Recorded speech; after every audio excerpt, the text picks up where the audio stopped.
వేల్ సమస్యతో బాధపడుతున్నారా? ఇప్పుడు లేజర్ చికిత్సతో ట్రీట్మెంట్ రేంజ్ హాస్పిటల్స్ లో శాశ్వత పరిష్కారం. ఇప్పుడే సంప్రదించండి.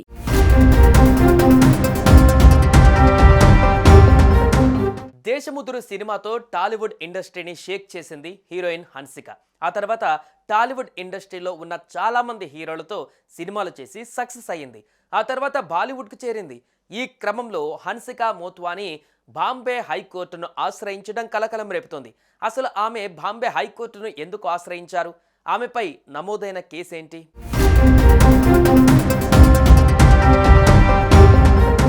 టాలీవుడ్ నటి హన్సిక మోత్వానీ బాంబే హైకోర్టును ఆశ్రయించారు. తనపైన నమోదైన గృహహింస కేసును కొట్టివేయాలని కోరుతూ బాంబే హైకోర్టులో క్వాష్ పిటిషన్ దాఖలు చేసింది. గతేడాది హన్సిక సోదరుడి భార్య ముస్కాన్ జేమ్స్ గతంలో హన్సిక ఆమె తల్లి జ్యోతి మోత్వానీపై గృహహింస కేసు నమోదు చేసిన విషయం తెలిసిందే. 2024 డిసెంబర్ 18న ముంబైలోని అంబోలి పోలీస్ స్టేషన్లో ఈ ఫిర్యాదు నమోదైంది. హన్సిక ఆమె తల్లి మోనా మోత్వానీ తన భర్తతో వివాహం, రిలేషన్షిప్ విషయంలో జోక్యం చేసుకుని మనస్పర్ధలు వచ్చేలా చేశారని ముస్కాన్ ఆరోపించింది. తన భర్త గృహహింసకు కూడా పాల్పడ్డారని ఫిర్యాదులో పేర్కొంది. ఈ పరిస్థితుల నేపథ్యంలో తాను పక్షవాతం బారిన పడ్డానని చెప్పింది ముస్కాన్. హన్సిక అత్త ఆస్తి లావాదేవీలకు సంబంధించి మోసపూరిత కార్యకలాపాలకు పాల్పడుతున్నారని తెలిపింది.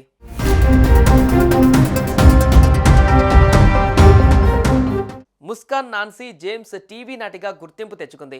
మాతాకి చౌకీ సీరియల్లో నటించి స్టార్ అయిన ఈ భామ 2021లో ప్రశాంత్ మోత్వానీని వివాహం చేసుకుంది. అయితే ఈ జంట 2022లోనే విడిపోవాలని నిర్ణయించుకుంది. కానీ సడన్గా నాన్సీ 2024 డిసెంబర్లో మోత్వానీ కుటుంబం పైన గృహహింస కేసు పెట్టడంతో ఈ విషయం సంచలనంగా మారింది. గృహహింస కేసులో హన్సిక ఆమె తల్లి జ్యోతి మోత్వానీపై కేసు నమోదవగా గత ఫిబ్రవరి ముంబై సెషన్స్ కోర్టు నుండి ముందస్తు బెయిల్ పొందారు. ఈ కేసు విషయంలో హన్సిక ఆమె తల్లి జ్యోతి మోత్వానీ తమ పైన నమోదైన సెక్షన్ 498A కేసును రద్దు చేయాలని బాంబే హైకోర్టును ఆశ్రయించారు. ఈ పిటిషన్ పైన విచారణ జరిపిన జస్టిస్ సరంగ్ కోట్వాల్, జస్టిస్ SM మోడాక్లతో కూడిన ధర్మాసనం ముస్కాన్ నాన్సీకి నోటీసులు జారీ చేసింది. తదుపరి విచారణను జూలై 3కి వాయిదా వేసింది.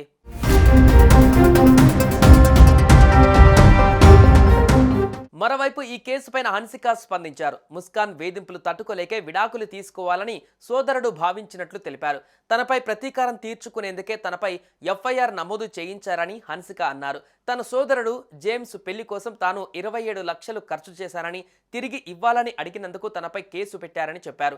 వారి పెళ్లి కోసం వెడ్డింగ్ ప్లానర్కు నేను ఆ డబ్బు చెల్లించానని, దాన్ని తిరిగి నాకు ఇప్పుడు ఇవ్వాలని కోరినందుకు నాపై గృహహింస కేసులు పెట్టారని హన్సిక పిటిషన్లో పేర్కొన్నారు. ఇంతవరకు ఆ డబ్బును తన సోదరుడు గాని జేమ్స్ కానీ ఇవ్వలేదని చెప్పారు. అంతేకాదు చెడు ఉద్దేశాలతో కేసు పెట్టారని చెప్పారు. కుటుంబంలోని విభేదాల కారణంగా తనపై ఆరోపణలు ప్రారంభమయ్యాయని, దీన్ని తీవ్రమైన నేరంలా చూపించే ప్రయత్నం చేస్తున్నారని తెలిపారు. ఇటువంటి కేసులను దయచేసి కొట్టివేయాలని కోర్టుకు హన్సిక విజ్ఞప్తి చేసింది.